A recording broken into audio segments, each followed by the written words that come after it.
Good morning my dear kids. Welcome to my kids garden. എൻ്റെ എല്ലാ കുഞ്ഞു കൂട്ടുകാർക്കും സുഖമാണെന്ന് വിശ്വസിക്കുന്നു. നമുക്കിന്ന് വ്യഞ്ജനാക്ഷരങ്ങളിലെ ലാസ്റ്റ് ക്ലാസ് ആണിത്. എല്ലാവരും ഓക്കെ ആണോ? ഇന്നത്തെ ക്ലാസ്സിലൂടെ നമ്മൾ വ്യഞ്ജനാക്ഷരം കംപ്ലീറ്റ് ആക്കുന്നതാണ്. സ്വരാക്ഷരം നമ്മൾ പഠിച്ചിരുന്നു, എല്ലാവർക്കും ഓർമ്മയുണ്ടെന്ന് വിചാരിക്കുന്നു. രണ്ടാമത് നമ്മൾ വ്യഞ്ജനാക്ഷരം പഠിച്ചു, അതിലെ ലാസ്റ്റ് അക്ഷരമാണ് ഇന്ന് പഠിക്കാൻ പോകുന്നത്. അതോടെ ഈ ഒരു പോർഷനും കംപ്ലീറ്റ് ആവും. ഓക്കെ, അപ്പം ആദ്യം മുതൽ നമുക്കൊന്ന് റിവൈസ് ചെയ്യണ്ടേ? എന്നത്തെയും പോലെ പറഞ്ഞേ. ഷ ഷ സ ഹ ല. ഓർമ്മയുണ്ടോ ഇത്ര അക്ഷരങ്ങള്?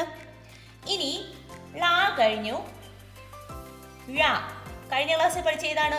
ഴ അല്ലേ? ഴ എങ്ങനെയായിരുന്നു? യെസ്, ഴ. ഇത്രയും അക്ഷരങ്ങളാണ് പഠിച്ചത്. ഓക്കെ ആണോ? ഷ ഷ സ ഹ ള ഴ. ഇനി ഴ കഴിഞ്ഞിട്ടുള്ള അടുത്ത അക്ഷരം ഏതാണ്? റ. റ നിങ്ങൾക്ക് അറിയാലോ. റ എങ്ങനെയായിരുന്നു?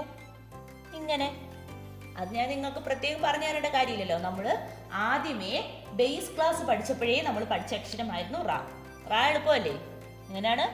ഇങ്ങനെ. ഈ റായിനെ തിരിച്ചിട്ടിട്ടല്ലേ നമ്മൾ ഴ എഴുതുന്നത് അല്ലേ? അപ്പൊ റായിന് കൂടുതൽ എക്സ്പ്ലനേഷൻ വേണ്ടല്ലോ. നമുക്കിപ്പം ഇതെല്ലാം കൂടെ ഒന്ന് 2 ലൈനിലൊന്ന് എഴുതി നോക്കിയാലോ? നോക്കാം. നമുക്കൊന്ന് എഴുതണ്ടേ? എഴുതാം. പറഞ്ഞേ പറഞ്ഞേ. ഷ എങ്ങനായിരുന്നു? ഗ പോലെ എഴുതി അകത്തൂടി കേറ്റുന്ന ഷ. പിന്നെ നെക്സ്റ്റ് ഷ എങ്ങനായിരുന്നു? നമ്മുടെ പാ പോലെ എഴുതി ഇവിടുന്ന് ചരിച്ച് വന്ന് അകത്തൂടി ഇറങ്ങുന്ന ഷ. പിന്നെ ഏതായിരുന്നു? സ. സ എങ്ങനായിരുന്നു? നമ്മൾ ന്യായിനെ എഴുതി കറങ്ങി മേലോട്ട് വരപ്പം സ. പിന്നെ പഠിച്ചത് ഏതാണ്? ഹ. ഹ എങ്ങനായിരുന്നു? നമ്മുടെ പാ പോലെ എഴുതിയിട്ട് ഇങ്ങനെ ഒരു റായിനെ ഇടണം. അപ്പൊ ആരായി മാറി? ഹ. നെക്സ്റ്റ് പഠിച്ചത് ള. ള എങ്ങനെയായി? ഹാഫ് പോർഷനിൽ നിർത്തി ഓ പോലെ എഴുതി കറങ്ങി എഴുതുന്നത്. ഓക്കെ, ള. അടുത്തത് ഴ. ഴ എങ്ങനെ?